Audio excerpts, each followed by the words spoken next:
ప్రభునందు ప్రియమైన సహోదర సహోదరులారా, మహాదేవుడు మన రక్షకుడైన ప్రభువైన యేసుక్రీస్తు అతి శ్రేష్ఠ నామములో రొట్టె విరుచుకు కూడికకు చేరి వస్తున్న ప్రియులందరికీ వందనములు తెలియజేస్తున్నాను. ఆ దేవుడు మన రక్షకుడైన యేసు ప్రభు ఆయన అమూల్య రక్తము చేత విమోచించబడిన ప్రజలముగా సంఘముగా చేరి ప్రభువును ఆరాధించడానికి, మన ఆరాధన తండ్రిని దేవునికి అర్పించడానికి దేవుడు మనకు అనుగ్రహించిన మరి యొక్క మంచి తరుణాన్ని బట్టి మనం దేవునికి స్తోత్రములు చెల్లించబద్ధులమై ఉన్నాం. ఆదివారం ప్రభు యొక్క పునరుద్ధాన దినము. ప్రభు యేసుక్రీస్తు మన నిమిత్తమై సిలువలో మరణించి సమాధి చేయబడి తిరిగి లేచిన దినమున సంఘముగా ఆయనను హెచ్చించి గణపరిచి ఆయనను జ్ఞాపకం చేసుకుని మన ఆరాధన తండ్రికి అర్పించబద్ధులమై ఉన్నాం. రొట్టె విరుచు కూడిక, ప్రభును జ్ఞాపకం చేసుకునే కూడిక. మరి మన ప్రభువైన యేసుక్రీస్తు ఆ రొట్టె వలె, ఆ ద్రాక్షల వలె ఏ విధంగా శ్రమలు అనుభవించాడో వాటిని జ్ఞాపకం చేసుకుని మనము ఆయన హెచ్చించి తండ్రిని గణపరచబద్ధులమై ఉన్నాం. ఆరాధనకు సహాయకరముగా 16వ అధ్యాయము నిర్గమకాండము, the book of exodus chapter 16, నిర్గమకాండము 16వ అధ్యాయం 13 చదువుకుందాం. 13 నుంచి. కాగా సాయంకాలమున పూరేడులు వచ్చి వారి పాళెమును కప్పెను. ఉదయమున మంచు వారి పాళెము చుట్టూ పడి ఉండెను. పడిన ఆ మంచు ఎగిరిపోయిన తరువాత నూగు మంచు వలె సన్నని కణములు అరణ్యపు భూమి మీద కనబడెను. ఇశ్రాయేలీయులు దాన్ని చూచినప్పుడు అది ఏమైనది తెలియక ఇదేమి అని ఒకరితో ఒకరు చెప్పుకొనిరి. 16వ వచనము, మోషే, ఇది తినుటకు యెహోవా మీకిచ్చిన ఆహారము. తినుటకు యెహోవా మీకిచ్చిన ఆహారం. అరణ్యయాత్రలో ఇశ్రాయేలు జనాంగం యొక్క అవిధేయత, వారి యొక్క అసహనము బట్టి, వారి యొక్క సణుగులను బట్టి దేవుడు వారి ఎడల కొన్ని అద్భుతాలు చేశాడు. వారి ఎడల ఆయన కోపగించిన తన నామాన్ని బట్టి వారికి సౌకర్యాలు కలిగించాడు, అనుకూలతలు కలిగించాడు. వారు ప్రయాణమైపోతున్నారు, కానీ వారు ఐగుప్తు దేశం నుండి బయలుదేరిన 2వ నెల 15వ తేదీ అనగా 2.5 నెలలు తర్వాత ఆ సీను అరణ్యంలో వారు చేసిన సణుగు బట్టి దేవుడు వారికి మన్నాను, అలాగే పూరేలను, మన్నాను, ఈ రెండింటినీ ఆయన వారికి అనుగ్రహించాడు. సాయంకాలమున పూరేడులు, ఉదయమున మంచు వారి పాళెము చుట్టూ పడి ఉండెను అని చూస్తున్నాం. ఇక్కడ మన్నా అనగా ఇదేమి అని అర్థం. హెబ్రీ భాషలో మన్నా అనగా ఇదేమి అని అర్థం. ఈ మన్నా మన ప్రభువైన యేసుక్రీస్తుకు సాదృశ్యంగా ఉందని మనం బాగా ఎరిగిన వారమే. ఇది దేవదూతలు తినే ఆహారము. దాని ఆకారం గురించి మాట్లాడుతున్నాడు. 31వ వచనంలో, అది తెల్లని కొత్తిమీర గింజ వలె ఉండెను. దాని రుచి తేనెతో కలిపిన అపూపముల వలె ఉండెను. తేనెతో కలిపిన అపూపముల వలె దాని రుచి ఉండెను అన్నారు. కానీ ఇదేమి అని ఒకరితో ఒకరు చెప్పుకున్నరి. మన్నా పరలోకం నుండి దేవుడు పంపిన ఆహారము, దేవదూతలు తినే ఆహారము, దేవుడు పంపిన ఆహారము, మనుషుల కొరకై ఆయన పంపిన ఆహారం, లేక ఇశ్రాయేలు కొరకై ఆయన పంపిన ఆహారము అని మనం ఎరిగి ఉన్నాం. 14వ వచనంలో, పడిన ఆ మంచు ఎగిరిపోయిన తరువాత సన్నని కణములు అరణ్యపు భూమి మీద కనబడెను. భూమి మీద కనబడిన మన్నా ఇక్కడ చూస్తున్నాం. ఇదేమి అనగా వారు చూచారు, భూమి మీద కనబడింది. ఆ మన్నా వారికి కనబడగానే వారు ఏమన్నారు? ఇదేమి అన్నారు. పరలోకం నుంచి ఈ లోకానికి వచ్చిన యేసు ప్రభు ఆయన సంచరించినప్పుడు జనులందరూ ఇతడెవరు, ఈయన ఎవరు, ఈయన ఎట్టివాడు అని అనేక సార్లు ఆయన గురించి ప్రశ్నించారు. ఆనాడు ఇశ్రాయేలు జనాంగము భూమి మీద కనబడిన, అరణ్యపు భూమి మీద కనబడిన మన్నాను గురించి మాట్లాడుకుంటూ ఒకరితో ఒకరు చెప్పుకుంటూ ఇదేమి అని అన్నారు. అవును, అరణ్యపు భూమి మీద పడిన మన్నా అది వారికి అర్థం కాలేదు. ఆ మన్నా యొక్క విశేష గుణగణాలు వారికి అర్థం కాక, దాని నైజము, దాని స్వభావము అర్థం కాక వారు ఇదేమి అని ఒకరితో ఒకరు చెప్పుకొన్నది.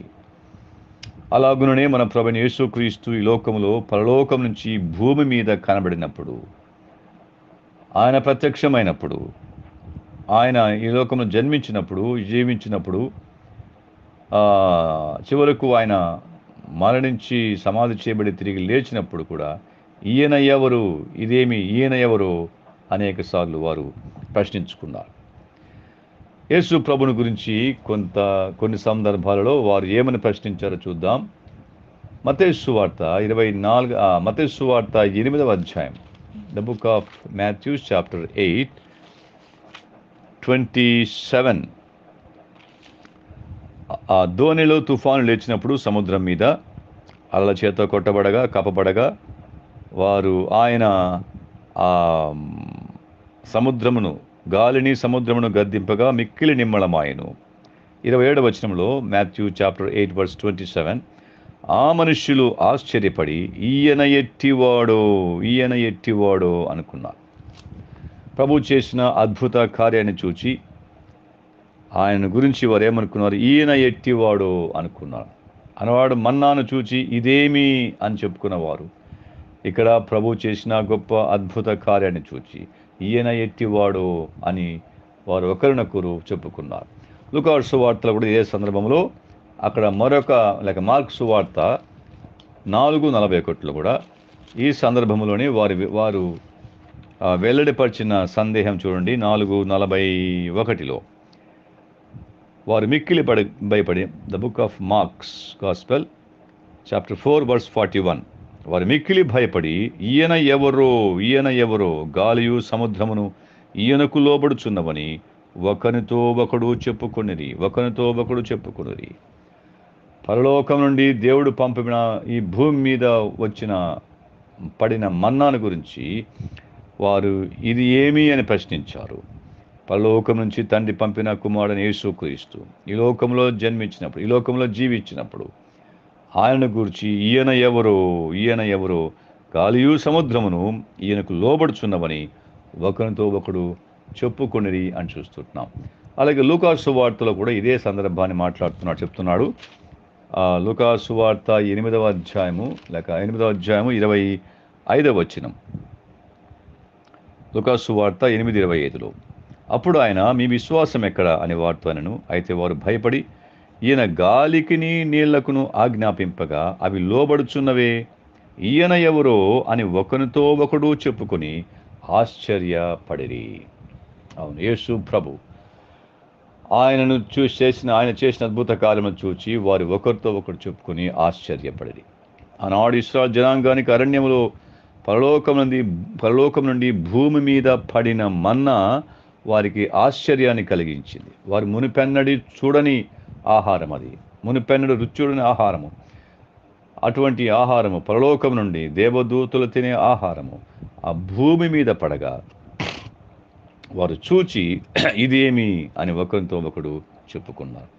మన ప్రభువైన యేసుక్రీస్తు కూడా ఈ లోకానికి వచ్చినప్పుడు, ఆయన జన్మించినప్పుడు, ఆయన జీవించిన కాలంలో ఆయనను గూర్చి ఈయన ఎవరో అని ఒకరితో ఒకడు చెప్పుకొని ఆశ్చర్యపడిరి.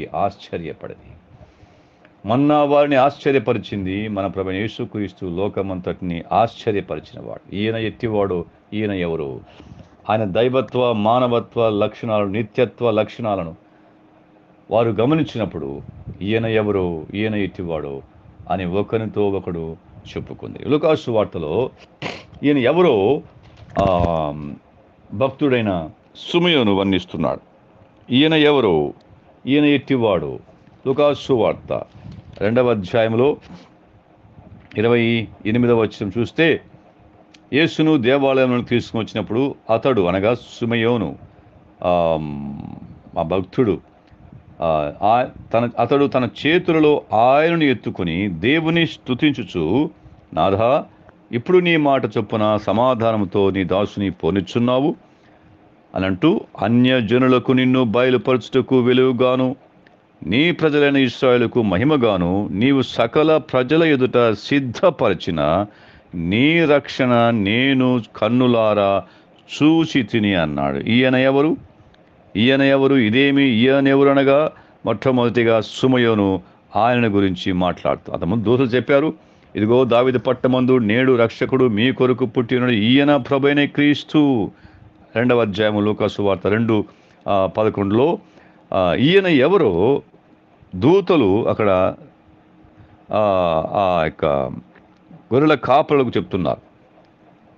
దావీదు పట్టణమందు నేడు రక్షకుడు మీ కొరకు పుట్టి ఉన్నాడు, ఈయన ప్రభువైన యేసుక్రీస్తు. ఈయన ఎవరో అనగా ఈయన ప్రభువైన యేసుక్రీస్తు, ఈయన రక్షకుడు, మీ కొరకు పుట్టిన రక్షకుడు, ఈయన ప్రభువైన యేసుక్రీస్తు అభిషక్తుడు అని ఆ దూతలు వారికి ఆ దూత ఆ గొర్రెల కాపరులకు వర్తమానం అందిస్తున్నాడు. అలాగే సుమయోను కూడా దాన్ని కన్ఫర్మ్ చేస్తున్నాడు, అంటే రాటిఫై చేస్తున్నాడు.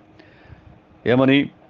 అన్యజనులకు నిన్ను బయలుపరచుటకు వెలుగుగాను నీ ప్రజలైన ఇశ్రాయేలుకు మహిమగాను నీవు సకల ప్రజల ఎదుట సిద్ధపరిచిన నీ రక్షణను నేను కన్నులారా చూచితిని.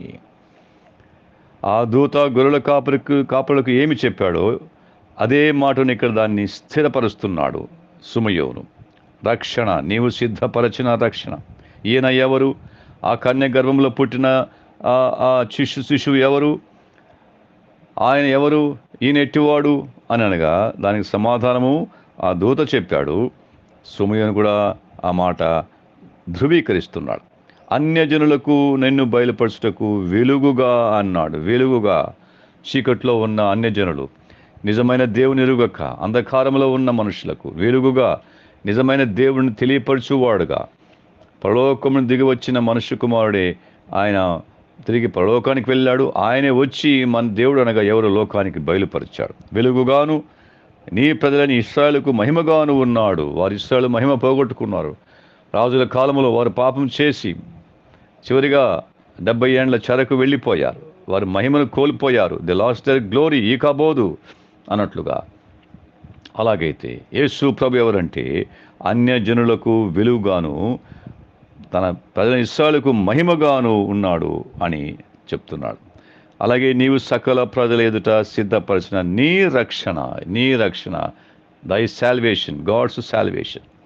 యేసు ఎవరు అనగా అన్యజనులకు వెలుగుగా, ఇశ్రాయేలుకు మహిమగా, సకల జనులకు దేవుని రక్షణగా లోకములో ఆయన బయలుపరచబడ్డాడు. ఈయన ఎవరో అని మనం చూస్తున్నాం.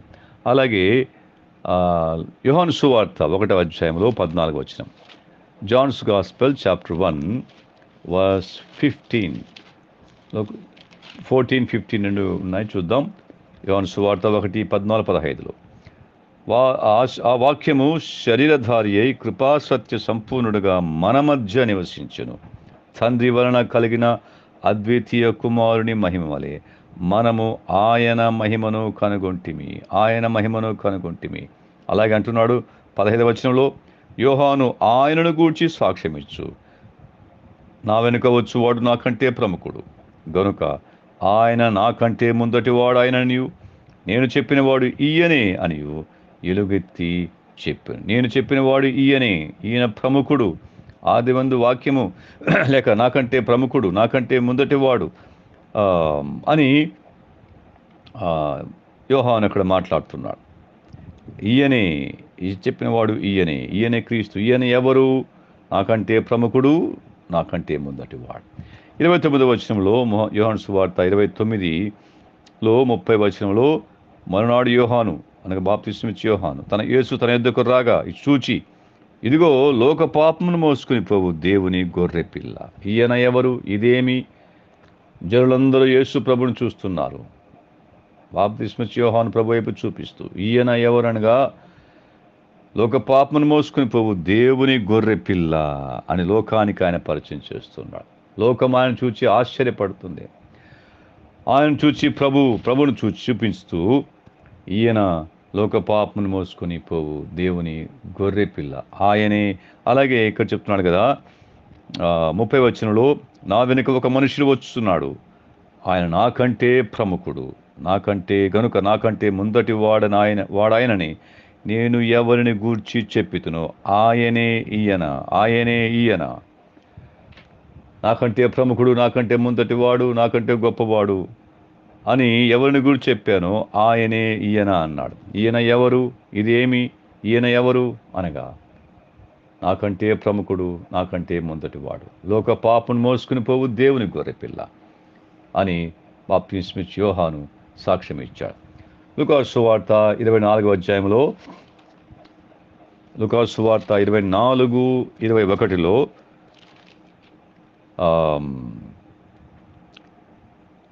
ఎంఐ గ్రామానికి వెళ్తున్న ఆ యొక్క శిష్యులు మాట్లాడుతూ ప్రభుతో వారు మాట్లాడుతున్నారు. 24:21 ఆఫ్ లూక్స్ గాస్పెల్.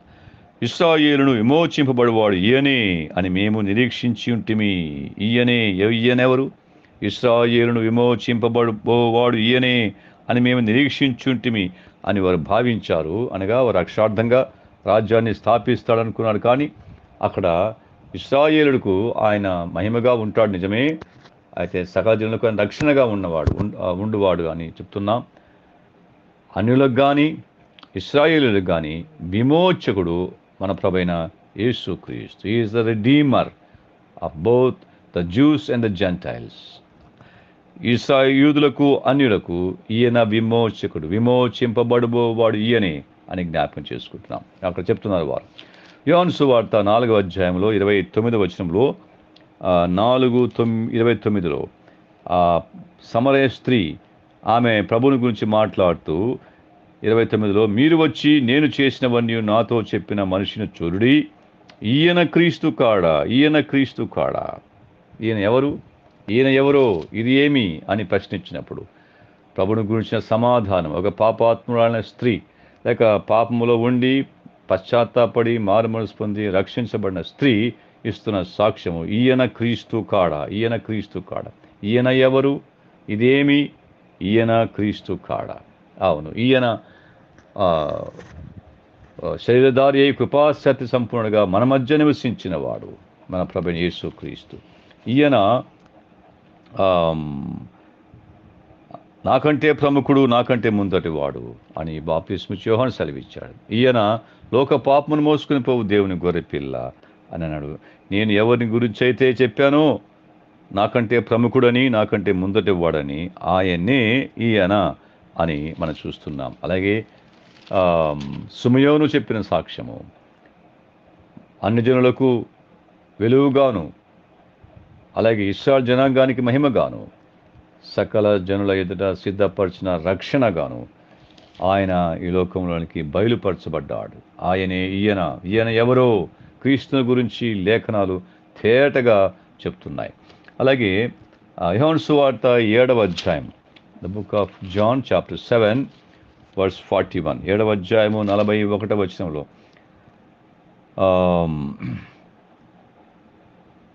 ఈయన ఆ ప్రవక్త అయినరు, మరికొందరు ఈయన క్రీస్తే అనిరి.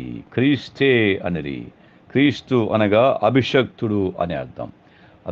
అభిషేకించబడిన వాడు దేవుని చేత ఒక ప్రత్యేకమైన కార్యం కొరకై, ప్రత్యేక ఉద్దేశముతో, ప్రత్యేకమైన సంకల్పముతో ఆయన లోకానికి ప్రత్యేకించబడి పంపబడిన వాడు. అభిషేకింపబడిన వాడే ఆ పని నెరవేర్చడానికి తగినవాడు. ఈయన క్రీస్తే అని వారు సాక్ష్యం ఇస్తూ ఉన్నారు.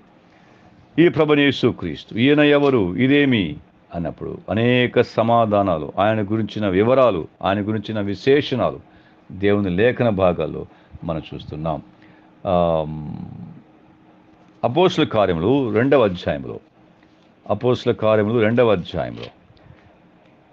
23వ వచనం, దేవుడు నిశ్చయించిన సంకల్పమును ఆయన భవిష్యత్ జ్ఞానమును అనుసరించి అప్పగింపబడిన ఈయనను మీరు దుష్టుల చేత సిలువ వేయించి చంపితిరి అంటున్నాడు. ఈయన ఎవరు? పరలోకం నుంచి లోకానికి భూమి మీద పడినవాడు, లేక భూమి మీదకి దిగినవాడు, శరీరధారిగా వచ్చినవాడు. ఈయన ఎవరు? ఈయన లోక పాపమును మోసుకుని పోవు దేవుని గొర్రెపిల్ల, అన్ని జనులకు దేవుని బయలుపరిచే వెలుగుగాను, ఇశ్రాయేలుకు మహిమగాను, సకల జనులకు సిద్ధపరిచిన రక్షణగాను, దావీదు పట్టణమందు రక్షకుడు గాను, అలాగే ఆయన గురించి అనేక విషయాలు, ఆయన ఎవరో అనేకులు సాక్ష్యం ఇస్తున్నారు. అటువంటి ఆయనను గురించి వీడేమంటున్నాడు? అప్పగింపబడిన ఈయనను మీరు దుష్టుల చేత సిలువ వేయించి చంపితిరి. ఈయన ఎవరో, ఈయన ఏమి చేశారో ఇక్కడ మనం చూస్తున్నాం. మీరు దుష్టుల చేత సిలువ వేయించి చంపితిరి. ఈయన ఎవరు? వాస్తవానికి దేవుడు నిశ్చయించిన సంకల్పమును, ఆయన భవిష్యత్ జ్ఞానమును అనుసరించి అప్పగింపబడిన ఈయనను, ఆయన దేవుని చేత అప్పగింపబడ్డాడు. ఈయనను మీరు దుష్టుల చేత సిలువ వేయించి చంపితిరి అంటున్నాడు. యేసు ప్రభు ఎవరనగా దుష్టుల చేత సిలువ వేయించి చంపబడినవాడు. దేవుని నిశ్చయం చొప్పున, ఆయన సంకల్పము చొప్పున, ఆయన భవిష్యత్తు జ్ఞానమును అనుసరించి అప్పగింపగా ఆ దుష్టుల చేత యూదులు ఆయన సిలువ వేయించి చంపారు. అలాగే 20 అపోస్తల కార్యములోనే 22వ అధ్యాయంలో ఒక మాట చూద్దాం. 31వ వచనంలో, క్రీస్తు పాతాళములో విడువబడలేదనియు ఆయన శరీరము కుళ్ళిపోలేదనియు దావీదు ముందుగా తెలుసుకుని ఆయన పునరుద్ధానమును గూర్చి చెప్పెను. ఈ యేసును దేవుడు లేపెను అన్నాడు. ఈ యేసును, ఏ యేసునైతే వారు దుష్టుల చేత సిలువ వేయించి చంపారో ఆ యేసును దేవుడు లేపెను అని మనం చూస్తున్నాం. దేవుడు లేపెను, సిలువ వేయించి చంపగా దేవుడు ఆయనను లేపాడు. ఈయన ఎవరు అనడానికి లేఖనాలలో ఆయన గురించిన సాక్ష్యము మనం చూస్తున్నాం. మొదటి తిమోతి పత్రిక 2వ అధ్యాయం 5వ వచనంలో, మొదటి తిమోతి 2:5, ఫస్ట్ తిమోతి 2:5-6. దేవుడొక్కడే, దేవునికిని నరులకును మధ్యవర్తి ఒకడే, ఆయన క్రీస్తు యేసును నరుడు. ఈయన అందరి కొరకు విమోచన క్రయధనముగా తను తానే సమర్పించుకున్నాడు. ఈయన ఎవరు? యేసు క్రీస్తు ఎవరు? దేవునికి మనుషులకు నరులకు మధ్యవర్తిగా ఉన్నవాడు. ఆయన క్రీస్తు యేసు నరుడు. ఈయన అందరి కొరకు విమోచన క్రయధనముగా తన్ను తానే సమర్పించుకున్నవాడు. ఈయనను గురించిన సందేహాలు, ఈయనను గురించిన అపోహలు లోకంలో ఎన్ని ఉన్నప్పటికీ లేఖనాలు తేటగా ఈయన ఎవరో బయలుపరుస్తున్నాయి.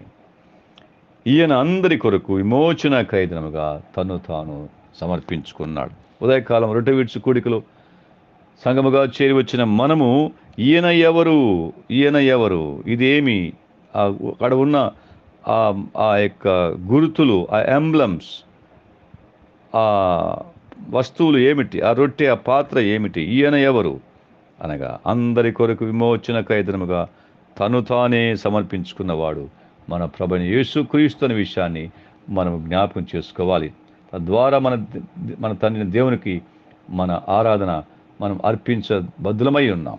లూకాసు సువార్తలో 24వ అధ్యాయంలో, లూకాసు సువార్త 24వ అధ్యాయం 46-47 వచనాల్లో కూడా ఆయన గురించి ఒక మాట రాయబడింది. 46-47. క్రీస్తు శ్రమపడి 3వ దినమున మృతుల్లో నుండి లేచుననియు యెరూషలేము మొదలుకొని సమస్త జనములలో ఆయన పేరట మారు మనస్సును పాప క్షమాపణయు ప్రకటింపబడుననియు వ్రాయబడి ఉన్నది. ఆయన పేరట మారు మనస్సు, పాప క్షమాపణ. ఈయనందరి కొరకు విమోచన క్రయధనముగా తను తాను అప్పగించుకున్నవాడు. దుష్టుల చేత సిలువ వేయించి వారు చంపారు. ఈ యేసును దేవుడు లేపాడు. ఆయనందు విశ్వాసం ఉంచువారు ఆయన పేరట మారు మనస్సును పాప క్షమాపణ కలుగుతుంది అనే విషయాన్ని ప్రకటించబడునని వారితో చెప్పాడు. యేసు క్రీస్తు ఈయన ఎవరనగా ఇదేమి అని వారు ప్రశ్నించారు. ఒకరితో ఒకరు చెప్పుకున్నారు. కానీ ఆయన ఎవరో మనం లేఖనాల్లో తేటగా కొన్ని అంశాలు మనం జ్ఞాపకం చేసుకుందాం. రోమీయులకు రాసిన పత్రికలో, రోమా పత్రిక 9వ అధ్యాయం, the book of Romans chapter 9:5, 9వ అధ్యాయము 5వ వచనం. అపోస్తలుడైన పౌలు రోమీయులకు రాసిన పత్రిక 9వ అధ్యాయము 5 చదువుకుందాం. పితరులు వీరివారు, శరీరమును బట్టి క్రీస్తు వీరిలో పుట్టెను. ఈయన సర్వాధికారి అయిన దేవుడై ఉండి నిరంతరము స్తోత్రార్హుడై ఉన్నాడు. ఈయన ఎవరు? ఇదేమి? ఆయన ఎవరో, ఈయన ఎట్టివాడు అని వారు ప్రశ్నించారు, కానీ సందేహించారు, ఒకరితో ఒకరు చెప్పుకున్నారు. కానీ ఈయన సర్వాధికారి అయిన దేవుడై ఉండి నిరంతరము స్తోత్రార్హుడై ఉన్నాడు. నిరంతరము స్తోత్రార్హుడై ఉన్నాడు. మన ప్రభువైన యేసుక్రీస్తుకు నిరంతరము స్తోత్రము కలగాలి. ఆయన హెచ్చించాలి, ఘనపరచాలి. ఆయన స్తోత్రార్హుడు, ఆయన పూజనీయుడు, ఆయన ప్రశంసనీయుడు, ఆయన స్తోత్రింప తగినవాడు, పూజింప తగినవాడు. ఎందుని బట్టి అనగా ఈయన ఎవరో మనం జ్ఞాపకం చేసుకున్నాం. ఆయన పరలోకం నుండి భూమి మీద పడినవాడు, పంపబడినవాడు, ఆయన పడినవాడు. ఆయన దావీదు పట్టణమందు నేడు రక్షకుడుగా ఈ లోకానికి వచ్చినవాడు. అన్యజనులకు ఆయనను బయలుపరచడానికి విలువగాను, ఇశ్రాయేలు జనాంగానికి ఆయన మహిమగాను, సకల ప్రజలకు సిద్ధపరిచిన రక్షణగాను మనం జ్ఞాపకం చేసుకుంటున్నాం. లోక పాపమును మోసుకుని పోవు దేవుని గొర్రెపిల్లగా ఆయన ఉన్నాడు. ఈయన ఇశ్రాయేలును విమోచింపబడేవాడు, ప్రజలను బడబోవాడు ఈయనే అని చూస్తున్నాం. ఈయన క్రీస్తు కాడా అని జ్ఞాపకం చేసుకుంటాం. ఈయన క్రీస్తే అని వారు నిర్ధారించారు. ఈయన మధ్యవర్తి, దేవునికి నరులకు మధ్యవర్తి ఒక్కడే. ఈయనందరి కొరకు విమోచన క్రయతనముగా తను తాను సమర్పించుకున్నవాడు. ఆయన పేరట మారు మనస్సు, పాపక్షమాపణ ప్రకటించబడుతుంది. అంత మాత్రమే కాదు, ఈయన సర్వాధికారి అయిన దేవుడై ఉండి నిరంతరము స్తోత్రార్హుడై ఉన్నాడు అని చూస్తున్నాం. అపోస్తుల కార్యములు 2వ అధ్యాయంలో 36వ వచనం లేక 34 నుంచి చూద్దాం. The book of acts chapter 2 verse 34 and 35. దావీదు పరలోకమునకు ఎక్కిపోలేదు, అయితే అతడు ఇట్లనెను, నేను నీ శత్రువులను నీ పాదముల కింద పాదపీఠముగా ఉంచు వరకు నీవు నా కుడి పార్శ్వమున కూర్చుండమని ప్రభువు నా ప్రభువుతో చెప్పాను. మీరు సిలువ వేసిన ఈ యేసునే దేవుడు ప్రభువుగాను క్రీస్తుగాను నియమించెను. ఇది ఇశ్రాయేలు వంశమంతయు రూఢిగా తెలుసుకునవలనన్నాడు. ఈయన ఎవరు? మీరు సిలువ వేసిన ఈ యేసునే దేవుడు ప్రభువుగాను క్రీస్తుగాను నియమించెను. ఈయన లోకానికి రక్షకుడుగా వచ్చాడు. ఆయన దావీదు పట్టణంలో రక్షకుడుగా పుట్టాడు. అందరి కొరకు విమోచన ఖైదముగా అప్పగించబడ్డాడు. దుష్టుల చేత సిలువేసి చంపబడ్డాడు. దేవుని చేత లేపబడ్డాడు. అందరి కొరకు విమోచన ఖైదముగా తను తాను అప్పగించుకున్నాడు. ఈ యేసునే మీరు సిలువ వేసిన ఈ యేసునే. ఇప్పుడు ఆయన స్థితి ఏమిటి? తన కుడి పార్శ్వమున తండ్రి కూర్చుండబెట్టుకున్నాడు. అంత మాత్రమే కాదు, ప్రభువుగాను క్రీస్తుగాను నియమించాడు. ప్రభువుగా క్రీస్తుగా నియమించాడు. మీరు సిలువ వేసిన ఈ యేసునే ప్రభు అనగా అందరికంటే గొప్పవాడు. ఆ ప్రభు ఎదుట, దేవుడు హెచ్చించిన ప్రభు ఎదుటను నియమించిన ప్రభు ఎదుట, క్రీస్తు ఎదుట మనము సాగిలపడి నమస్కారము చేయాలి. ఆయన హెచ్చించాడు, తండ్రి హెచ్చించిన వాడు. మహిమా ప్రభావములతో కిరీటం ధరించిన వానిగా మనం తండ్రి కుడిపార్శ్వన కూర్చున్న ప్రభును ఆత్మనేత్రాలతో చూస్తున్నాం. ఆయనను హెచ్చించాడు ప్రభు తండ్రి, ఆయన ఘనపరిచాడు, క్రీస్తుగా నియమించాడు. ఇశ్రాయేలు జనాంగమంతయు రూఢిగా తెలుసుకున్నవారు. ఉదయకాలం ఆరాధకులుగా మనం చేరి వస్తుండగా అరణ్య భూమి మీద పడిన మన్నాను గురించి వారు ఒకరితో ఒకరు ఇదేమి అని చెప్పుకొనిచుండిరి. మన ప్రభువైన యేసుక్రీస్తు పరలోకమును దిగి వచ్చిన పరలోకపు మన్నాగా ఉన్న మన ప్రభువైన యేసుక్రీస్తు. ఈయన ఎవరో, ఈయనే యేసు, ఈయనే రక్షకుడు, ఈయన ఎవరో అనే విషయాలు లేఖనాల్లో తేటగా మనం చూస్తుండగా దేవుడు ప్రభువుగాను క్రీస్తుగాను నియమించిన ఈయన ఎదుట మనం సాగిలపడి నమస్కారం చేసి మన ఆరాధన మన ప్రభువైన యేసుక్రీస్తు ద్వారా తన దేవునికి అర్పించుదుముగాక.